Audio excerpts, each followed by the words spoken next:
I'm Lawrence Francis, host of Interpreting Wine, welcoming you to the Mosaic of Wine Series 2. Today's guest, Amelia Jukes, has a wealth of wine experience, but it's fair to say Australia is her main focus.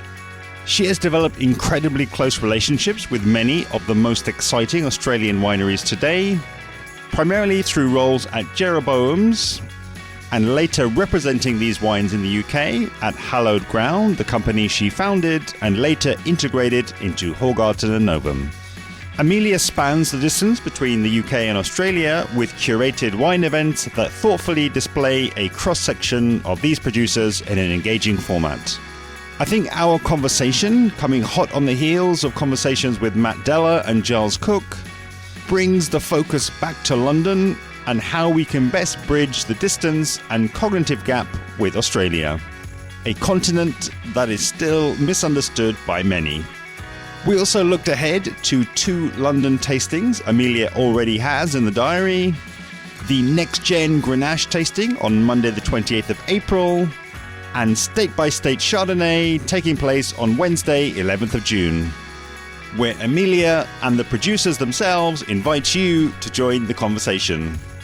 We hope that today is the start of a conversation that will either deepen your appreciation for Australia or shift some of those misconceptions that still persist. Enjoy. I think wine has always been around me. My parents, my family love wine. My parents love wine. They've drunk wine all my life. My mother's from a quite a prolific cork farming family in Portugal, in the Alentejo. They're an Anglo-Portuguese family. Many of my cousins work in wine. I help and consult for some of my cousins on a winery in the Alentejo called Mochão, which is one of Portugal's most sort of famous boutique artisan estates, family-run estates. And I think the turning point came, my mother we had a cork farm out in the northern Alentejo, the Alto Alentejo, and they planted a vineyard. I think it was in 2000, 2001. And for me, I was working at the Evening Standard and I was looking to sort of move on. I never felt entirely comfortable there, but it was a really fun job. It was really fun years. But I felt I had to move on and find a passion. And I started learning about wine and I started doing my WSET courses. And that was sort of the light bulb moment, I suppose. I left the Evening Standard and went to work at Jeroboam's on their marketing team, which was great. It was Jeroboam's and Leighton's. It was really fun. It was quite an exciting time. And they were well respected. And I stayed with them for a couple of years. I met my husband, and that really, he was passionate about Australia. He was passionate about fine wines. He's a prolific wine journalist. And we started traveling to Australia together. I had family in Australia, and my uncle and aunt both had emigrated and married Australians. And I wanted to go and see and explore with Matthew. And it was very inspiring. They were very inspiring trips. I started writing again. I started writing for Country Life. I had a weekly page with them. And then I went on to do all the in-house wine writing for Waitrose and all their publications. They had a monthly publication called Waitrose Food Illustrated. And then they just started out with their in-house sort of papers, Waitrose Weekend, I think it was. Okay. And I started writing for them. And that enabled me to travel all the great wine regions, really. I was lucky enough. I went to Bordeaux every year. I went to the Primeurs. I went to Burgundy every year. It was brilliant. It was a wonderful time. It was great. And then through the travels to Australia, we were going to Australia a lot. Matthew's known for his work with Australia. And I met all these winemakers and I traveled extensively around the winemaking regions. And it was just extraordinary. The wines were just extraordinary and the people were extraordinary, and they had so much experience, they had so much energy, they had so much drive. And there was in the food as well, there was this incredible food culture in Australia. As we were saying, it was just some of the best food in the world is in Australia. And I wanted to bring these wines back to the UK, and none of the really small site-specific family-owned producers had the channels where they could export. So I started up a business, Hallowed Ground, back in 2010 to bring over these very small, very driven, very energetic, brilliant wines back to the UK. And it was a sort of consignment-led model. And it was great. It felt at the time, it felt very pioneering and groundbreaking. Everyone was very excited. It was the right time. Everyone sort of was interested in Australia. There was still that energy around Australia, but they wanted to find out more, and people were very open-minded. And I was lucky enough to meet a few really good on-trade and independent on-trade, sort of good, really high-end somms who were really supportive. A lot of the journalists were very supportive. Jance Robinson always used to come to our tastings. She was a great supporter of us. Stephen Spurrier was also a lovely supporter of us. And then some sort of top-level somms who'd worked in some of those great restaurants in Australia had come over to the UK, and they were delighted to see some of the estates, people like Paringa Estate, Ocean 8 from the Mornington. And it sort of went from there, really. And then eventually we merged the Australian side of the portfolio with Hallgarden, who still continue to represent quite a number of the wineries that I first brought into the UK. Yeah. Okay. I love it. Yeah. It's super interesting to hear that all in one go, I guess. It's a bit of a rushed explanation. No, and again, I think it's just it's great because I can hear all of the passion and obviously it sounds as though going there with Matthew, getting introduced and meeting people on the ground that's been such a huge formative I think process. That's one of Australia's biggest struggles is, and it's been touched upon in a few of your other podcasts, is the distance and the geography, and that's its that's the hardest part, the hardest challenge I think for Australia, because unless you're lucky enough to go there and visit and understand it and know it, you can't really truly ever understand or get to grips with Australian fine wine and the culture of food and wine that is so dominant in Australia. Yeah. Okay. Well, that feels like a challenge, because that's something that I talk about a lot about the content. But no, I get that, because I've been only once to Australia, but it was a sort of a 3-month and a little bit of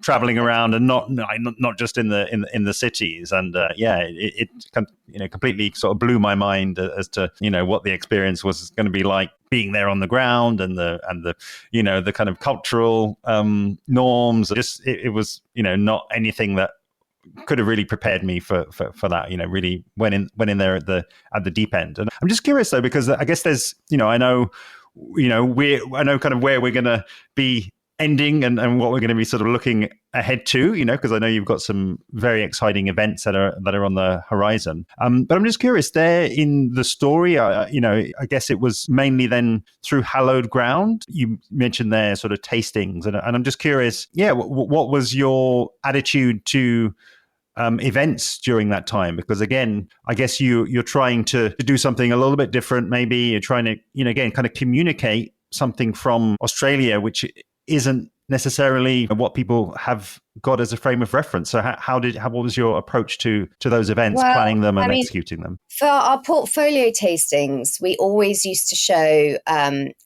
every wine from every producer, which was easy because most of them were quite very small family wines, I said, sort of site specific. I always used to like to show an older vintage, which I still like to do at tastings today, because I think it's really important to show how these wines evolve, and it adds a credibility and it adds an understanding, and it shows a wine's journey as such, and it tells you so much more about wine when you're able to taste an older vintage next to the current release. And that was always really important to me. I was also very detailed in my notes. Whenever I put tastings on, I'm very, very detailed about how much information I include. I think it's really important for people to understand. It gives information on vineyards, on soils, on winemaking, on the people, and that kind of level of detail. If you're selling fine wines and you're selling expensive wines, you need to be able to sort of show people how these wines are crafted and made, so it gives people an understanding. I think the literature that goes with tastings is very, very important, and I think adding levels of interest and also I also try to lay them out geographically as well. So by region, by state, by age, so by grape variety, rather than having it all sort of jumbled together. So many tastings you walk into in the UK are just sort of jumbled up regions and vintages and varieties, and it's very difficult to get to grips with where you are and what you're tasting. Continuity, I guess. Yes, you want to take people on a journey. The thing about Australia is that Australia is such a vast continent that it does get generalized into one country. My aim, my belief is that one day Australia should be broken down in the UK by states, and within those states, because it's so much more manageable and understandable. And I try to do that with my events. I definitely feel as though we're in what I call the expertise area now. And I feel as though you're on super solid ground, with all of that experience, talking about events and, talking about how you basically, see the future of events in many ways, talking about the structure, the flow, the kind of continuity of that journey through. I'm curious if you wouldn't mind taking a little bit of a step back, because we're both in London and that is our frame of reference, I guess, for events. It strikes me that right now at this time, and again, there may be, previous historical sort of, reference for that, but it feels as though the event space is just so overwhelmed right now, for the wine writer, for the buyer. There's just so many out there. Every day there seems like 2 or 3 different events, all on different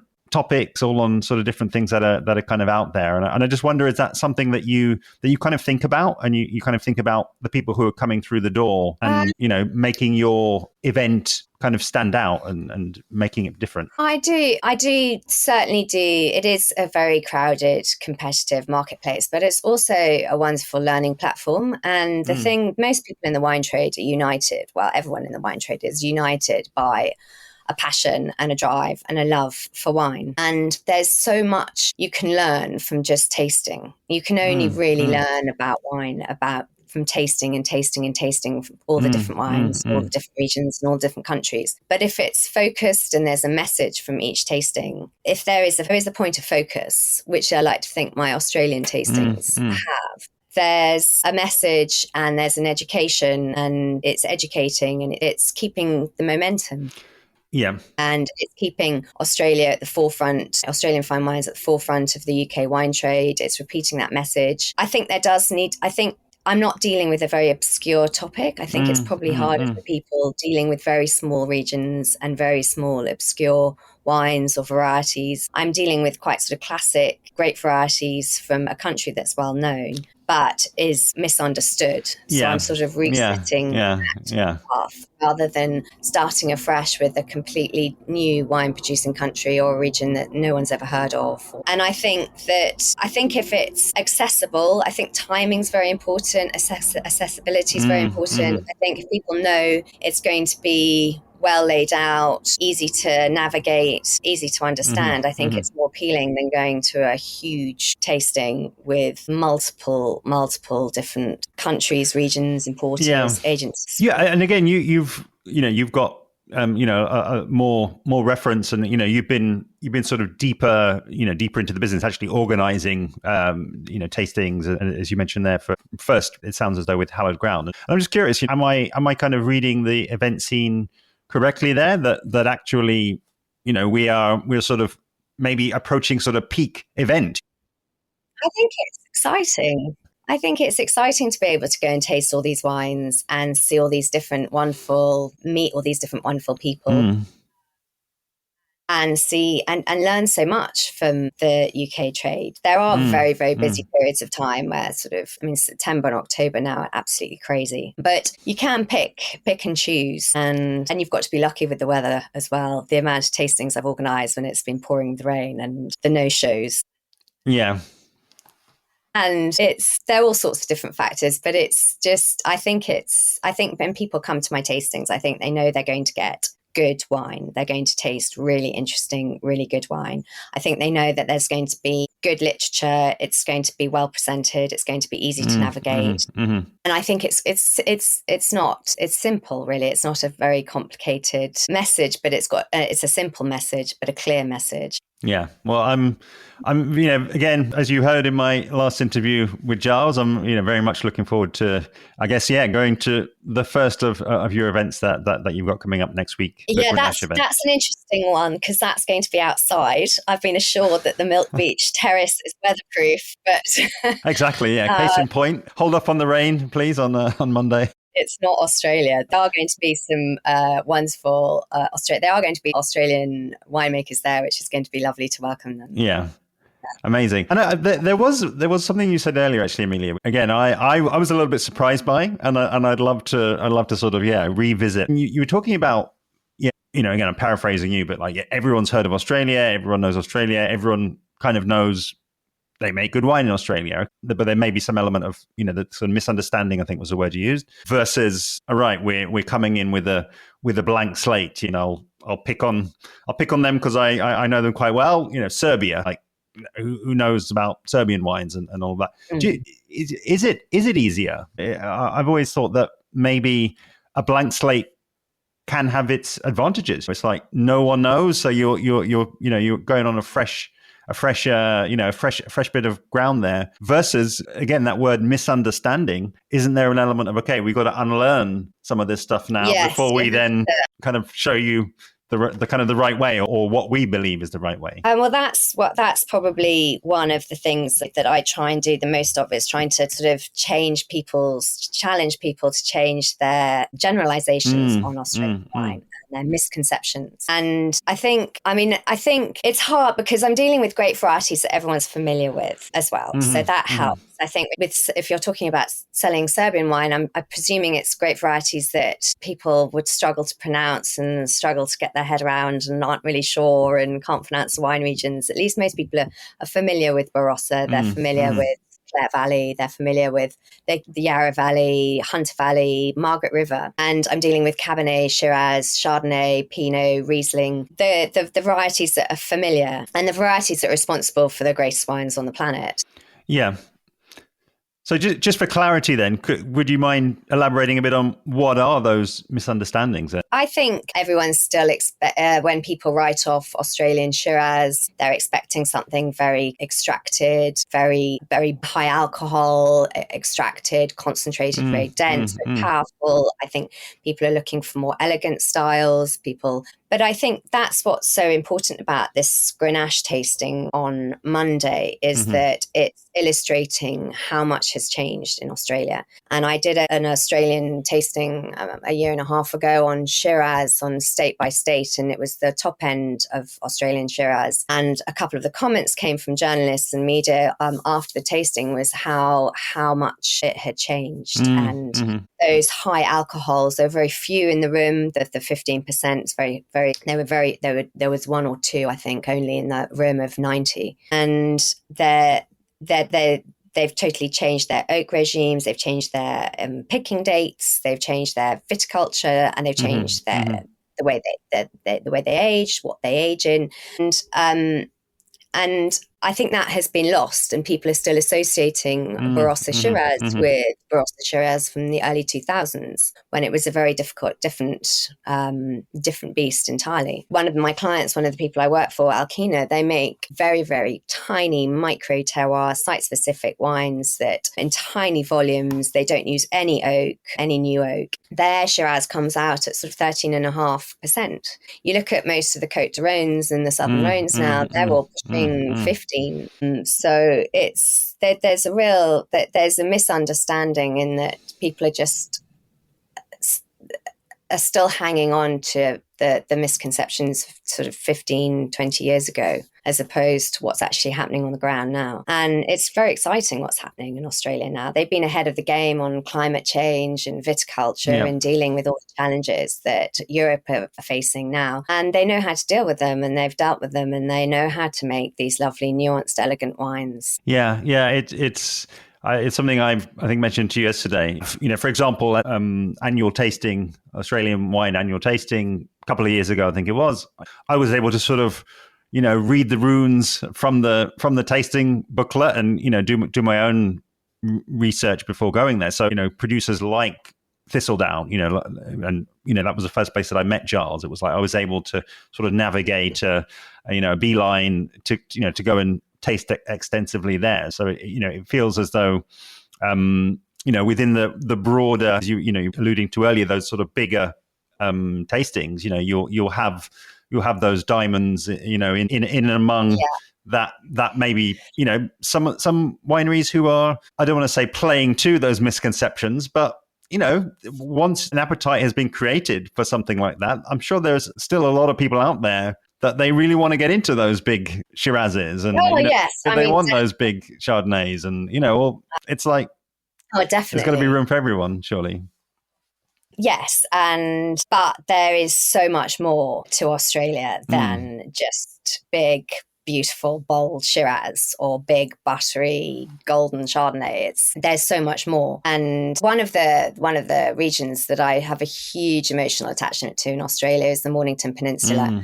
I loved the Mornington, and I remember tasting one of my first press trips to the Mornington, tasting Mainridge, then with Nat White, and he was this sort of Chardonnay producer, and his Chardonnays just were insane. They were beautiful. And I was tasting in his kitchen from his cellar underneath his house. It was like being in Burgundy. It was like being with this tiny producer, and it was like unlike anything I'd ever tasted. And they were absolutely beautiful. And the Mornington has this wonderful ability to produce these Chardonnays that are easily rival anything that is produced in Burgundy. And the value of these wines compared to these very top end Grand Crus and Premier Crus is, it's unrivaled. You get a very similar value in the wine, but it's a very, very different price point. Yeah. And I think that's what's also been forgotten about Australia is the true value of their fine wines compared with the price points of the fine wines from the more traditional fine wine regions. Yeah, it's interesting because as we sort of, I think naturally we've sort of dipped our toes in this area, kind of right the way through. But it's the area I like to call challenge, and again, I know that you've already mentioned distance. As a key challenge, and we, again, kind of think about Australia as the sort of the idea, the concept to kind of think about. Okay, Australian wine. If we zoom right the way out, we might be able to say that they have potentially lost some of that momentum. I think was the word that you'd spoken about there, and there is a lack of awareness. And I think that the three things that I believe you think kind of encapsulate that is vastness, so that just the sheer size of Australia, the distance from us, and the expense. I think in both directions of kind of getting. The expense is huge, and on a small winery that's investing heavily in their winemaking, on a small winery for that to send their winemaker, because fundamentally people are only really interested in talking to winemakers or owners. They're not really interested in talking to marketing managers or brand representatives. That it costs an absolute fortune. It probably negates any potential profit that they'd have selling to the UK anyway. But it is so important and the stories, Giles touched on this in his podcast, that the stories are so important. The stories are wonderful and the people are wonderful. They're so engaging. They're so driven. They're not held back by any sense of tradition, which I think holds back many European winemakers. Is they've got the freedom to really to drive down and understand their terroir and understand how best to make the best possible wine from that particular site. It is unlike that you can't compare to anyone really. And they've got some of the oldest soils on the planet. Alkena have their soils are 700 million years old, and it's incredible how old these soils are. And they have this wonderful resource of these own rootstock vines as well. So you're talking about vines that predate phylloxera and that have some heritage back to the very original vines in the Rhone, or in Rhone mainly, because it's Shiraz and Grenache, which are the oldest vines there. And they predate anything in Europe, and they're on their own rootstock. They've got this incredible sort of combination of brilliance. Yep. And then, I think even more broadly than Australia, so many wines just get sort of, tarred with this New World label, don't they? I think. New World, and it's the oldest. And there's this wonderful culture in Australia of food and wine. I think we sort of talked about it earlier, and I look at it, and was always really impressed in traveling to Australia, is that the knowledge and understanding people have in restaurants when they're ordering off wine lists beyond anything I see in London, or that I used to see in London back in sort of when I started Hallowed Grand. And all the capital cities are surrounded by brilliant wine regions. You've got the Hunt Valley close to Sydney, you've Yeah. got the Yarra, Yeah. you've got Mornington, you've got Geelong, you've got the whole of South Australia all around Adelaide, which is brilliant. And you just very naturally there, we're obviously in tune. You brought me back to really, I think, what for me seemed like is going to be a key challenge for us over here in the UK. And that's simply because for a lot of these wineries that, you're working with and I guess you're excited by, they don't have the volume, they maybe don't have the representation, and that's UK representation, but they do then, they look around or they look on Google Maps or they just, they know it because they're from there. They know that they've got a local market that they can serve. So aren't a lot of people just focusing on Australia? They have a very, very strong domestic market, and they have a very strong culture of great food and great wine and celebrating that great food and great wine, as many countries that wine producing countries do, obviously. There's this there are, I'm talking like there aren't, and I mean, there are a huge amount of brilliant wineries represented in the UK and here in the UK, and they're just overlooked, and the communication and the message I think we need to collaborate more. I think the messages needs to be more focused. I think it needs to be nuanced. I think Chardonnay's had a bit of a turning point. People do acknowledge that Australian Chardonnay is some of the best Chardonnay in the world. And I think it's slowly shedding its reputation. I think Shiraz has to do next. I think Margaret River Cabernet has done this wonderful job of maintaining its premium nature and reputation. But there's so much more work to be done because there's so much more to offer. Australia has so much more to offer. It has something for everyone and every palate. Yeah, I mean, again, I've thinking back to a Margaret River tasting I was at a couple of years ago or 3 years ago, and just mind blowing, just really, again, all the things that you've said there, give that to somebody blind and, dare them to tag it with a new world Chardonnay or, a new world Cabernet generalization and a lazy generalization. You couldn't do that. Yeah. It just spoke of something so much more enjoyable and much more nuanced. I think you have to be careful when you're tasting Australian wines blind against, more traditional old world greats and classics, because it's very easy to make Australia look bright and vibrant and precise compared to something from a traditional wine region that could look a little bit more old-fashioned and a little bit closed.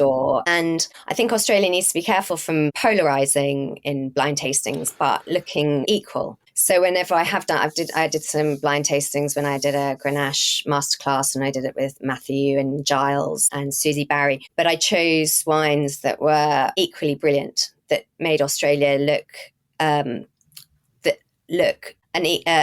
very valid and equal partner to the great wines in the world. And I did it for Clare Valley Cabernet. I did a tasting for Clare Valley Cabernet producers, a few years ago now, just after COVID. And we had great, bright, modern clarets next to these lovely Clare Valleys. And it was amazing how people got them confused. And it was brilliant. And you've got to be careful about making Australia look different, but it needs to look, struggling to find the word. It just needs to look equal and valid. So Barossa Shiraz or Barossa Syrah or whatever anyone chooses to call it now is every bit as good as great Côte Rôtie and great Hermitage. I love it. Let's go into what I call service. So this is really all around what you're up to in the world now, really, how you're showing up. And I think this will be the perfect time to look ahead. I know that you've mentioned already there Grenache tasting that's coming up. I think this might be an interesting way to actually explore a little bit more the state by state tasting, which I know is a little bit out there into the future. So I wonder if you'd just introduce us to the format, and kind of that might be slightly just refreshing and going over the format again, but also just maybe what might have been some of the motivations or ideas that you're continuing to develop as the series develops. Really. So state by state started just because I think most people, it always surprises me that most people are quite hard pushed to place Adelaide on a map of Australia, let alone That used to be Barossa me. or and each state has its own, each wine producing state in Australia has a huge number of regions, wine producing regions within each state with their own identities. I wanted to break it down. So I wanted to break Australia down state by state to show how much has changed, to show each region's and within each region, each sub-regional characteristics. So how Victorian Shiraz really has a completely different profile to South Australian Shiraz, or South Australian Cabernet to Margaret River Cabernet, and to show that, and to update the UK and the UK trade on what the wines are like today, rather than assuming that they're still the same as they were 10 years ago. I also like to have a reference point of an older vintage next to each current release. So with Shiraz, we went back quite far. Some of them went back sort of by 15, 20 years. Cabernet, we had the same thing. Mosswood were very generous and put in an early 90s one of their old Cabernets. And I think that's really interesting. If you're learning about wine, or you're passionate about wine, or you're wine media, that's a really interesting perspective. Chardonnay, I've got a state-by-state Chardonnay coming up on the 11th of June, and that I am limiting that to a 5-year perspective. I think we need to look at how Chardonnay has changed over 5 years, not 10 years. And I want the message to be slightly more focused. And also, I want the wine as well to look the very best, especially the older vintages. And just curious, why is that, so important for you, a 5 versus 10 window? I think for Chardonnays, I think it's slightly safer, a safer model, 5-year perspective. I think the reds, Cabernet and Shiraz are probably more stable in maturity, and I want the wines to look great, and I want the message to be really impressive for the UK trade, and also to show and again, it's about showing the value at this top end, and showing what the quality that you can drink at the price points at this top end price points. I mean, it over delivers. I love it, and it's I like to think ahead. I think it's obviously we got that. If we talk about something like state by state coming up, I understand that the model that you're using with these is that you are, as you mentioned before, you're working and consulting with different wineries, but it is a winery-led initiative, right? They're the ones who are kind of supporting this. And I'm lucky enough that I have good relationships with a lot of the wineries. I've met many of them. I've been to Australia many times, so I've reached out to all of them, and I think they're very receptive. They're very supportive. They're really excited that someone is breaking it down and educating and showing people the complexities and the true diversity of just one great variety from a huge continent, really. Yeah.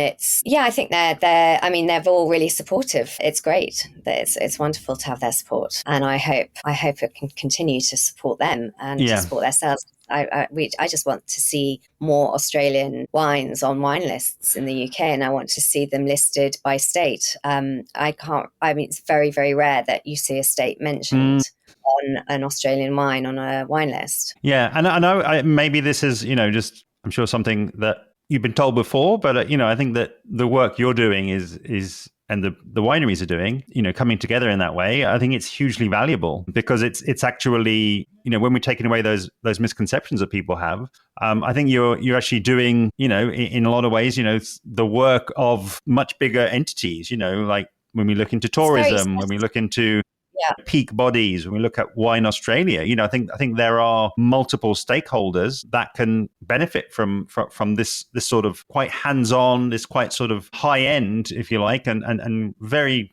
much considered approach to events that you're taking. And it's very satisfying, because it's quite often you see that sort of light bulb moment when you're showing these wines and people are like, wow. Absolutely. Wow. And it's very satisfying to be able to to be the person to show them these wines and how impressive they are and how beautiful they are. But I think the message in Australia, it's almost like we've had to sort of strip it back. It's going back to the old blank canvas question earlier. We need to sort of go back to the beginning and start again and start from the top, the very top down, and not try and start. I think there's been so much of the high volume, big branded Australian wines, which are delicious, and they offer value for money, and they offer a level of quality as well. But it's selling from the very top down and saying, well, I'm going to buy Margaret River Cabernet, this Margaret River Cabernet, because I understand Cullen and Mosswood and all those great art series, all those great Cabernets. Yeah. And I think,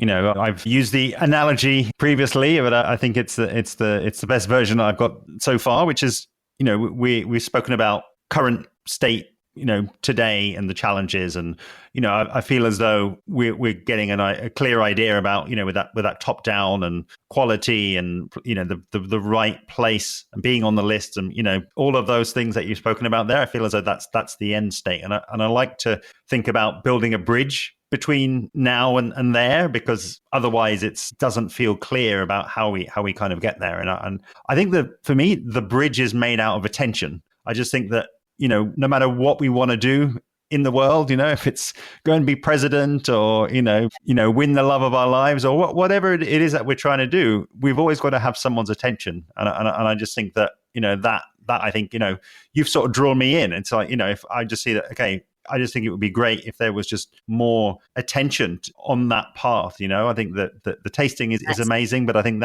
that's the thing that will hopefully, make your life easier and just make the journey more enjoyable for everyone.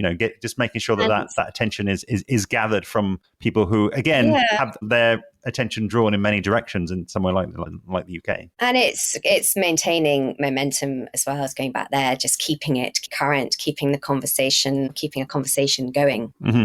Yeah.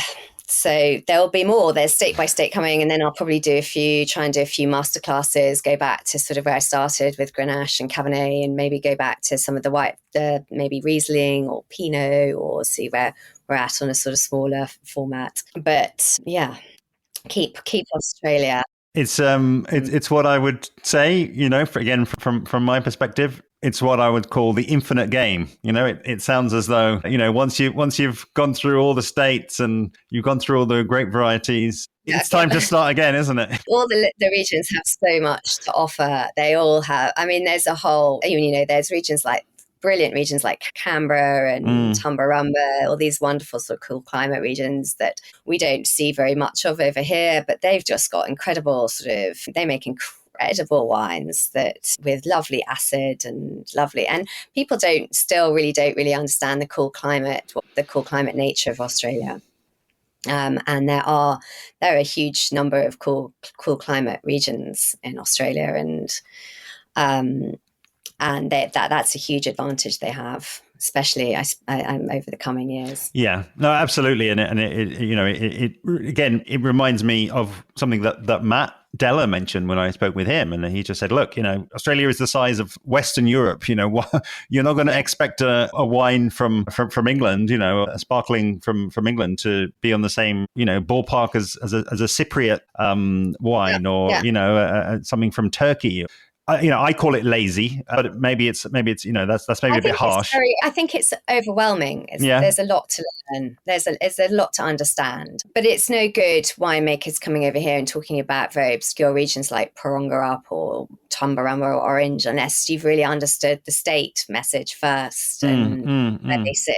Maps are very important in tastings. There should be more maps everywhere in every tasting you go to, and that really helps. Okay. Well, final thing. I always like to give you the final word, but I will just share something from our conversation yesterday, which is still sort of got me interested, and I've already sort of mentioned already today. Where I just think that one of the important pieces from the wider wine communication part, and something that I've only ever been lucky enough to sort of see in person, and I have broadcast once before, are actually conversations between winemakers. I just feel as though they unlock something so different, because it's not around sort of that kind of putting on a performance or bringing in outsiders necessarily. It can be something very organic and very sort of natural in between winemakers. And I just think for me, it's something that actually the podcast format would be amazing. It's that kind of, being a fly on the wall. Anyone that's been lucky enough to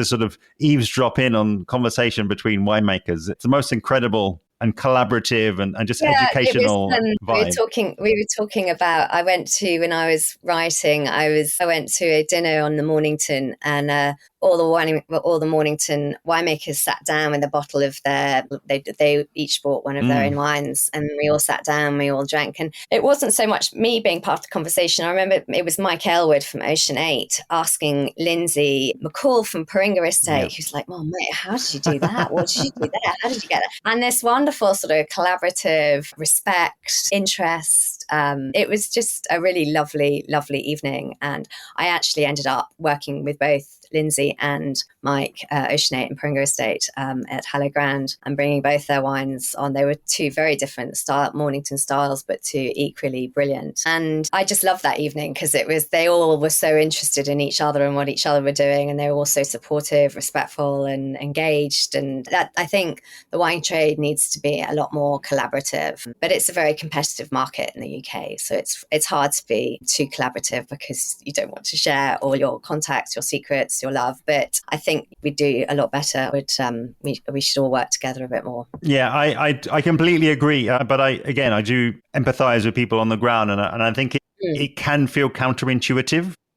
Yeah, to start bigging up your neighbors' wines. Yeah, I saw that me firsthand in Oregon. I was over there. I was interviewing a bunch of winemakers, and just without any sort of prompting at all from me, they just started talking about each other's. And I actually think that's for me, it speaks to a kind of a bigger picture, and it just kind of almost, it's like, kind of making the world building, and just making it like, oh wow, Oregon sounds amazing because you've got all these people kind of, they make that wine over there and they make that wine over there, and they all sort of seem to get along and they all sort of support each other. And I think that actually it opens up the consumer and the buyer's brain rather than closing it down and saying, oh, I just want to buy from that guy there or that gal over there. I just think it builds that world. It builds the picture. It builds the picture of quality. And many, how many different clarets does a small independent retailer sell? Probably sort of 20, 30, probably maybe more.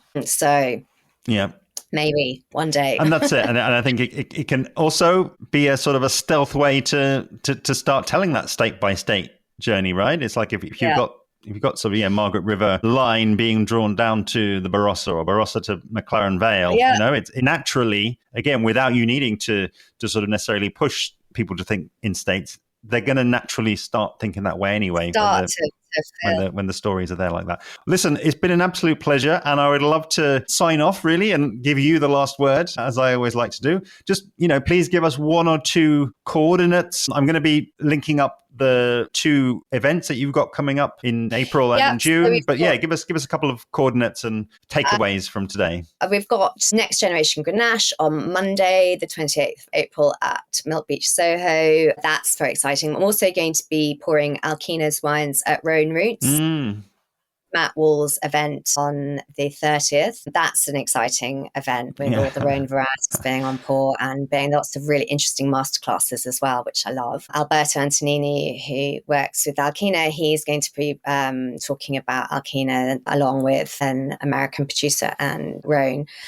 And then there's Chardonnay, State by State Chardonnay, which I think is going to be brilliant. The wineries that have signed up already to it, I'm very, very excited. It's the 11th of June at 67 Pall Mall. And then the rest, I'll have something in autumn, but I just have to be confirmed. And where should we follow to be updated? My Instagram page, I'm terrible on social media. I'm much better behind the scenes, as I said to you. And I'm much better at galvanizing troops to get into rooms. And my Instagram or LinkedIn, I try and remember to post when I can. And I'll get Matthew to write a few things as well about tastings. So it's worth looking at his website too. A huge thanks to today's guest, Amelia Jukes. Another piece in the puzzle for understanding the current trajectory of Australian wine in the UK. On one hand, there's the vastness times distance times expense, serving as a moat to further in-person exploration. And then on the other hand, there's the excellent wines that are being made. Of course, such an important piece of the puzzle, because wine's superpower is to transcend space and time to bring us those experiences. I'd like to offer my support to producers in Australia to bridge the cognitive gap between those high-end experience and the cheap and cheerful stereotype that still persists in some quarters, because a lot of work still has to be done to move the conversation on for those consumers who are stuck in the past. And the bridge to get them where you want to be is made of attention. 2 important points for me. 1, the size of the canvas has to match the size of the story that you're telling. And 2, incredible events like Next Gen Grenache and the State by State series should be the high point in a multi-week or multi-month engagement campaign. For me, the strategy has to include audio, otherwise Australians are not using their unfair advantage, language, personality, warmth, which translates in long-form audio better than any other channel that I know. And thinking more broadly, this approach also takes strategic advantage of the podcast boom happening among open-minded wine consumers who are seeking out exactly the types of drinking experiences that you've created for them. All of that being said, there are those 2 incredible events for your London calendar: the Next Gen Grenache on Monday the 28th of April and State by State Chardonnay on Wednesday the 11th of June. If you're working in wine and would like to learn more, please see the Eventbrite links below to book a spot to either or both events. Next time on the podcast, I'll be speaking with Raymond Thompsons, reigning ASI Best Sommelier of the world. Subscribe to be alerted when the episode goes live. See you then.